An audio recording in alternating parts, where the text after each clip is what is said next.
दूसरा जगह चुनाव होता है, राम मंदिर का मुद्दा उठता है, एक बात है, बंगाल में चुनाव होता है, राम मंदिर का मुद्दा उठता है, बेरोजगारी का मुद्दा उठता है, लेकिन सर वैकेंसी नहीं आ रही है ढंग से, बेरोजगारी का मुद्दा उठता है, महंगाई पे मुद्दा उठता है। हम भी सुन लेंगे जो कह रहे हैं कि भाई संसद का इनॉग्रेशन जो है वो पीएम करें या फिर राष्ट्रपति करें। विवाद जरूरी है, आपको लगता है विवाद होना चाहिए नहीं होना? ये बेफालतू विवाद है जी, कोई विवाद नहीं है, ये सब बेकार की बातें हैं। जो ये करेंगे, जो प्रधानमंत्री जी है वो उनको करना चाहिए, मेरा तो मत है, बाकी उनका मत है। कौन करें, राष्ट्रपति करें, प्रधानमंत्री करें, कौन? राष्ट्रपति। क्यों? क्योंकि ऊंची पोस्ट पे हैं, राष्ट्रपति की ऊंची पोस्ट होती है, उनको करना चाहिए। तो आपका कहना है कि विपक्ष जो कह रहा है वो ठीक है? विपक्ष और उसके मालूम तो मैं कह नहीं सकता, मेरे आपके हिसाब से राष्ट्रपति को करना चाहिए। अपना घर बनता है तो बड़े बुजुर्ग नहीं, घर के बड़े आदमी ही न करते हैं उद्घाटन, तो वो घर बन एक घर ही ना है, घर है तो उसका उद्घाटन राष्ट्रपति को ही नहीं करना चाहिए। अच्छा, अरे कोई घर में शादी ब्याह होता है तो किसको पूछोगे? बड़े बूढ़े को पूछोगे ना, अपने बुजुर्गों को पूछोगे ना।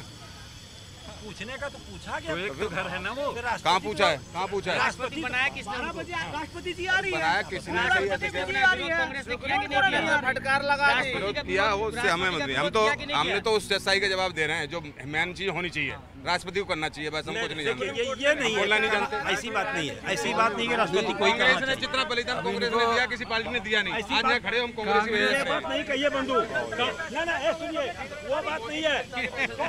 इधर आओ, बहुत बहस हो रही है यहाँ पर, इधर आओ। ये जो बहस हो रही है इतनी ज़्यादा, उधर सत्ता पक्ष और विपक्ष लड़ रहा है आपस में, यहाँ तो पब्लिक ही लड़ने को तैयार हो गई। देखिए, सबसे मुख्य बात यह है कि कांग्रेस पुरानी पार्टी है, इसमें तो दो मत है, पुरानी पार्टी है, लेकिन अब जो जैसे हम अभी बुजुर्ग हैं, एक बुजुर्ग की अपनी मर्यादा है। कितनी उम्र है लगभग आपकी? हम 74 में 74। तो आपने तो एनेक्सी के बारे में भी देखा पढ़ा होगा उस समय, आपने लाइब्रेरी के बारे में पढ़ा होगा उस समय। क्या कभी विवाद हुआ, किसी ने कुछ कहा? नहीं कहा ना। तो ये नई सरकार का, नई संसद को लेकर, नई कहानी को लेकर आपको लगता है शायद इसलिए तमाशा हो रहा है? हाँ, इसलिए कि इसकी वजूद खत्म हो रही है। ये पार्टी का जो है, कांग्रेस पार्टी का, देखिए इतनी बढ़िया कांग्रेस कहाँ, ये तो 21 राजनीतिक दल इकट्ठे हो गए तमाम। अरे तो किसी का वजूद है, देखिएगा ना, अच्छी 24 में पार्टी तो वही है ना, 24 में देखिए केकरो आएगा 1 सीट, केकरो आएगा 2 सीट, केकरो आएगा 3 सीट, इस टाइप से कोई किसी का वजूद है। इंटरनेशनल पार्टी 400 प्लस सीट आएगा बीजेपी। तो विवाद ऐसा नहीं है कि पार्लियामेंट को लेकर है, विवाद मन की सोच को लेकर भी है, विवाद इस बात को लेकर भी है कि आखिर कहीं ना कहीं जो मुद्दे चल रहे हैं उस मुद्दों से भटकते हुए नई दिशा में राजनीति को ले जाना और उसके बाद ये समझाना कि आखिर हम जो कह रहे हैं वो सही है।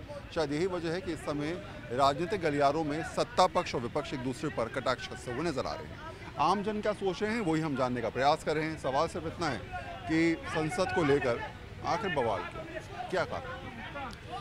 मेरा ये मानना है कि हमारा देश एक लोकतांत्रिक देश है, जहाँ पे हर किसी को हर मुद्दे पे अपने अपने विचार रखने का अधिकार है। रहा सवाल संसद का, तो हम सभी पार्टियों का, मतलब ये जनता की तरफ से मेरी सोच है कि सभी पार्टियों का ये कर्तव्य बनता है कि हम लोकतंत्र की मर्यादा के लिए जो सबसे ज़रूरी चीज़ क्या है, संसद भवन, जहाँ पे हम नेता को चुनते हैं, वहाँ जाके बैठते हैं, देश के लिए और आने वाली पीढ़ियों के लिए भविष्य का काम करते हैं, कानून बनाते हैं, बहुत सारी विकास की चीज़ें करते हैं, बजट पेश करते हैं।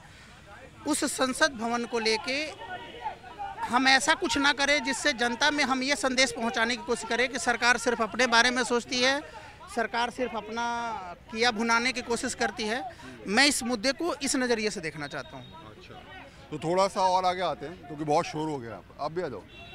ये बताओ मुझे ज़रा कि आपको लगता है शायद विपक्ष जो है अगर मुद्दों की बात कर रहा है, राजनीति की बात कर रहा है, अब तो ऑर्डिनेंस पे भी इकट्ठा हो रहा है विपक्ष, है ना? बिल्कुल। तो ऐसी परिस्थिति में शायद सरकार को और विपक्ष को कुछ मुद्दों पर कम से कम एक समकालीन दिशा में बढ़ना चाहिए, चाहे वो पार्लियामेंट की बात हो। ये तो सबकी पार्लियामेंट है ना। मेरा इस विषय पर मैं ये कहना चाहूँगा कि अगर संसद के उद्घाटन से पहले सभी पार्टियों को निमंत्रण नहीं मिला होता या इस बारे में बातचीत नहीं हुई होती तो ये चीज़ समझा जा सकता था कि सरकार सिर्फ अपनी मर्जी के चला रही है। हम जनता का ध्यान खींचने के लिए अगर कोई मुद्दे को उजागर करते हैं तो मुझे नहीं लग रहा ये देश के हित के लिए है। इस मुद्दे से जनता का क्या फ़ायदा है, ये सबसे देखिए, जनता किसी नेता को क्यों चुनती है, किसी सांसद को क्यों चुनती है, किसी विधायक को क्यों चुनती है? जनता के विकास के लिए जो मुद्दा बनाए, जनता के विकास के लिए जो बात सोचे, उसके लिए बनाती है। इस मुद्दे पर क्या ऐसा लग रहा है कि जनता को इससे कोई फ़ायदा और नुकसान होने वाला है? इससे सिर्फ और सिर्फ राजनीति हो सकती है। बात तो सही कह रहे हैं। बिल्कुल सही बात है, बिल्कुल सही बात है। इसमें राजनीतिक नहीं होना चाहिए। सबका है, पूरे देश का है, पूरे देश का है, जनता का है। और मैं जितने चुने गए सांसद हैं सबों का है। सबको जितने भी है कंधे से कंधे मिलाकर उसमें सहयोग करना चाहिए। इसमें किसी तरह का आपस में मतभेद नहीं रखना चाहिए। मैंने कार्यक्रम का एक छोटा सा रूप देखा है, कल डिटेल में पढ़ रहा था, तो उसमें उद्घाटन समारोह से पहले राष्ट्रपति और उपराष्ट्रपति का संदेश भी है। अगर ऐसा नहीं होता तो समझ में आता कि हम उपेक्षा कर रहे हैं, राष्ट्रपति का अपमान कर रहे हैं या उनको हम उनका ध्यान इस ओर नहीं दे रहे हैं। लेकिन अगर राष्ट्रपति संबोधन दे रहे हैं तो वो भी एक तरीके का उद्घाटन से पहले अगर राष्ट्रपति का संबोधन आ रहा है तो वो भी एक तरीके से उनको निमंत्रण ही हुआ। अब इस चीज़ को समझने के बजाय हम जनता का ध्यान अपनी ओर आकर्षित इस चीज़ पे कर रहे हैं कि जी ये तो जी देश के कानून के खिलाफ है, ये फलाने, वो किसी के खिलाफ नहीं है, वो आपके लिए एक अवसर प्रदान कर रहा है जिससे आप अपनी राजनीति की रोटी सेके और विपक्ष को एक मौका मिल रहा है। तो क्या आम जन जिन्होंने कहा कि शायद हम लोग इस बात से क्यों सरोकार करें कि अगर आप लड़ रहे हैं आपस में, आप कह रहे नहीं जी वो करेंगे, आप कह रहे वो करेंगे, इन बातों से आम जन को लग रहा है कि शायद मुद्दों से भटक गया है, विपक्ष मुद्दे पे आ ही नहीं रहा है। बिल्कुल ये लोग मुद्दे से अलग हैं। इन लोगों का जो मुद्दा है उससे आम जनता को कोई लाभ नहीं है। ये लोग अपना लाभ के लिए, अपने लाभ के लिए ऐसा एकजुट हो रहे हैं कि हम लोगों को अगला 24 जो चुनाव लड़ना है उसमें हम लोगों को आजकल तो ऑर्डिनेंस पे भी अब पूरा विपक्ष इकट्ठा होने को तैयार हो गया है ना। अब तो पूरा विपक्ष जो है वो केजरीवाल तमाम नेताओं से मिल रहे हैं, नीतीश कुमार मिल रहे हैं। मैं तो ये कहूँगा जो ऑर्डिनेंस लाया गया क्यों लाया गया, जब सुप्रीम कोर्ट ने कह दिया चुनी हुई सरकार फैसले ले सकती है, आपने लाके लास्ट में फिर एलजीबी एक्ट में फैसला ला के दे दिया। तो कम से कम यह तो कि दिल्ली में चुनाव ख़त्म करा दीजिए, आप सरकार भंग कर दीजिए ना, अच्छा रहेगा। जो सेंट्रल गवर्नमेंट चला, गवर्नर होम मिनिस्टर दोनों दिल्ली चलाएंगे, जैसे दिल्ली। रुक जाओ, ये कोई हम डिबेट नहीं कर रहे हैं, हम सिर्फ बातें कर रहे हैं लोगों से। हम इसमें बीच में पॉइंट उठा देंगे तो ना ये बोल पाएंगे ना आप बोल पाओगे। जो बोलना बोल लीजिएगा, नहीं मेरे बोध में बोल लीजिएगा ना। होना भी चाहिए। मैं तो ये कहूँगा जब चुनी हुई सरकार को इस तरीके से होम मिनिस्टर ने चलाना और गवर्नर के थ्रू चलवाना है, तो जिस तरीके से 93 से पहले दिल्ली में चुनाव नहीं होते थे वही प्रक्रिया वापस ले आइए। ज़रूरत नहीं दिल्ली में सरकार की, आप तो फिर वही कर रहे हैं कि जनता को चुनने का भी मौका दे रहे हैं और सरकार भी। 24 से पहले ही हर मुद्दे पर अगर विपक्ष इकट्ठा होता है तो 24 के चुनावों की दिशा भी तो बदल सकती है। देखो दिशा तो चुनाव की हमने हिमाचल में देखा, प्रधानमंत्री ने किस तरीके से अपने नाम पे वोट मांगा और जनता ने नकार दिया। किस तरीके से अपने नाम पे अभी कर्नाटक में वोट मांगते हुए देखा।